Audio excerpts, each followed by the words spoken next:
मैं हूं आकांक्षा और आप सभी भक्तों का आपके अपने चैनल कृष्णा मैजिकल वर्ल्ड में बहुत बहुत स्वागत करती हूं। अगर आपको मेरी वीडियो की कथा सुनने में थोड़ा सा भी आनंद प्राप्त होता है तो चैनल को सब्सक्राइब करना मत भूलिए और जो कथा आपके मन को आनंद देती है उस कथा को शेयर करना भी मत भूलिए।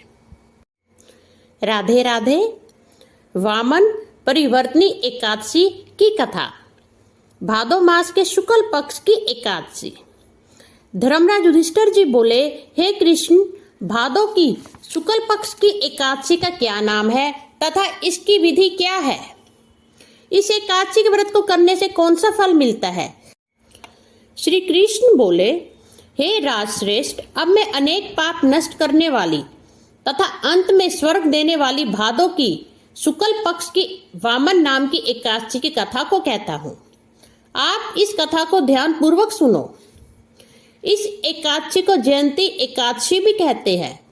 इस एकादशी की कथा के सुनने मात्र से ही समस्त पापों का नाश हो जाता है। इसी एकादशी के व्रत का फल वाजपेयी यज्ञ के फल से भी अधिक है। इस जयंती एकादशी की कथा से नीच पापियों का उद्धार हो जाता है। यदि कोई धर्मपरायण मनुष्य एकादशी के दिन मेरी पूजा करता है तो मैं उसको संसार की पूजा का फल देता हूँ। जो मनुष्य मेरी पूजा करता है उसे मेरे लोक की प्राप्ति होती है, इसमें कंचित मात्र भी संदेह नहीं। जो मनुष्य इस एकादशी के दिन श्री वामन भगवान की पूजा करता है वह तीनों देवता अर्थात ब्रह्मा, विष्णु, महेश की पूजा कर लेता है। जो मनुष्य इस एकादशी का व्रत रखते हैं उन्हें संसार में कुछ भी शेष करना नहीं रह जाता। इस एकादशी के दिन श्री विष्णु भगवान करवट बदलते हैं, इसलिए इसे परिवर्तनी एकादशी भी कहते हैं।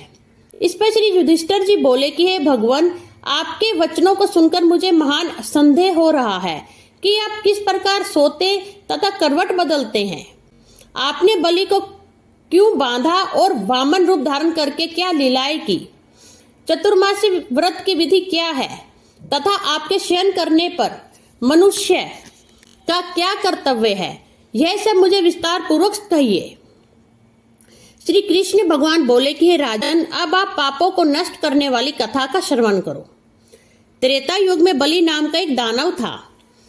वह अत्यंत भक्त, दानी, सत्यवादी तथा ब्राह्मणों की सेवा करने वाला था। वह सदैव यज्ञ तथा तप किया करता था। वह अपनी भक्ति के प्रभाव से स्वर्ग में इंद्र के स्थान पर राज्य करने लगा। इंद्र तथा अन्य देवता इस बात को सहन न कर सके और भगवान के पास जाकर प्रार्थना करने लगे। अंत में भगवान ने वामन रूप धारण किया। मैंने वामन रूप धारण करके एक ब्राह्मण बालक के रूप में राजा बलि को जीता। इस पर राजा युधिष्ठिर बोले कि हे जनार्दन, आपने वामन रूप धारण करके उस बलि को किस प्रकार जीता, यह सब विस्तार पूर्वक समझाइए। श्री कृष्ण भगवान बोले कि हे राजन, मैंने वामन रूप धारण करके राजा बलि से याचना की कि हे राजन, मुझे 3 पग भूमि दे दो, इससे तुम्हारे लिए 3 लोक के दान के समान का फल प्राप्त होगा। राजा बलि ने छोटी सी याचना को स्वीकार कर लिया और भूमि देने को तैयार हो गया। तब मैंने अपने वामन रूप के आकार को बढ़ाया और भूलोक में पैर, भुवन लोक में जंघा, स्वर्ग लोक में कमर, महलोक में पेट, जन लोक में हृदय, तप लोक में कंठ और सत्य लोक में मुख रखकर अपने सिर को बहुत ऊंचा कर लिया। उस समय सूर्य, नक्षत्र, इंद्र तथा अन्य देवता मेरी स्तुति करने लगे। उस समय मैंने राजा बलि को पकड़ा और पूछा कि हे राजन, अब मैं अपना तीसरा पैर कहाँ रखूं? इतना सुनकर राजा बलि ने अपना सिर नीचा कर लिया।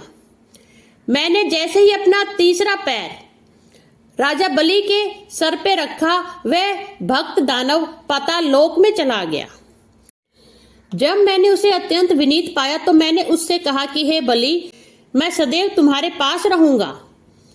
भादो के शुक्ल पक्ष की परिवर्तनी नामक एकादशी के दिन मेरी एक प्रतिमा राजा बलि के पास रहती है और एक क्षीर सागर में शेषनाग पर शयन करती है। इस एकादशी को विष्णु भगवान सोते हुए करवट बदलते हैं। इस दिन त्रिलोकी के साथ श्री विष्णु भगवान की पूजा की जाती है। इसमें चावल और दही सहित चांदी का दान किया जाता है। इस एकादशी को रात्रि को जागरण अवश्य करना चाहिए। इस प्रकार से व्रत करने से मनुष्य समस्त पापों से मुक्त होकर स्वर्ग लोक को जाता है। वह स्वर्ग लोक में जाकर चंद्रमा के समान सदैव प्रकाशित रहते हैं। उनको इस लोक तथा परलोक दोनों में यश मिलता है। जो पापों को दूर करने वाली इस वामन एकादशी की कथा सुनते हैं उन्हें असमयज्ञ यज्ञ का फल प्राप्त होता है। जय श्री राधे राधे, जय श्री हरि विष्णु। धन्यवाद।